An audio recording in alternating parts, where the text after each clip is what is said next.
మా కేసీఆర్ గారు మొదటిసారి చెప్తున్నాను బయటికి, మొన్న రేవంత్ రెడ్డి గారు నన్ను ఒక సభలో తిట్టారు, చాలా దారుణంగా తిట్టారు. నాకు కేసీఆర్ గారు ఫోన్ చేసి ఆయన ఫ్రస్ట్రేట్ అవుతున్నాడు, ఆయన ఓడిపోతున్నాడు, ఆయన నిరాశలో ఉన్నాడు, నువ్వు టెంప్ట్ అవ్వద్దు, కోపం వస్తుంది మనిషికి కానీ టెంప్ట్ అవ్వద్దు, హుందాగా మాట్లాడు, సంయమనంతో మాట్లాడు, ఎదుగుతున్న నాయకుడికి ఉండాల్సిన ప్రాథమిక లక్షణం అది. అంటే నేను నా కోపం కట్ చేసుకుని, ఎందుకంటే నేను మాట్లాడాలనుకున్నాను తెల్లారి, నేను కూడా చాలా అనుకున్నాను మనసులో ఇంత మాట అంటాడా అని, కానీ ఆయన ఆ మాట అనేసరికి కామ్ అయిపోయాడు. అంటే అలాగా నాయకుడు అనేవాడు నడిపించాలి. ఇప్పుడు ఆ పార్టీలో కూడా మహేష్ గౌడ్ గారు అధ్యక్షుడుగా ఉన్నారు, వారు నియంత్రించాలి.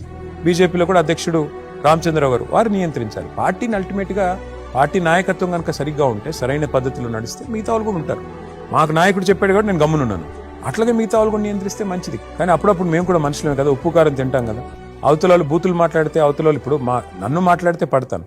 కేసీఆర్ గారిని అన్నారనుకోండి, ఆయన మా నాయకుడు, రాష్ట్రానికి ముఖ్యమంత్రి 2 సార్లు రాష్ట్రాన్ని తెచ్చిన నాయకుడు, కానీ నా తండ్రి కూడా. అప్పుడు వస్తుంది ఉక్రోషం, వచ్చినప్పుడు అప్పుడప్పుడు వచ్చేస్తుంది. ఆయన అన్నప్పుడు మాత్రం తట్టుకోలేను, నన్ను అంటే పడతాను. సరే ఏం చేస్తాం, కర్మ.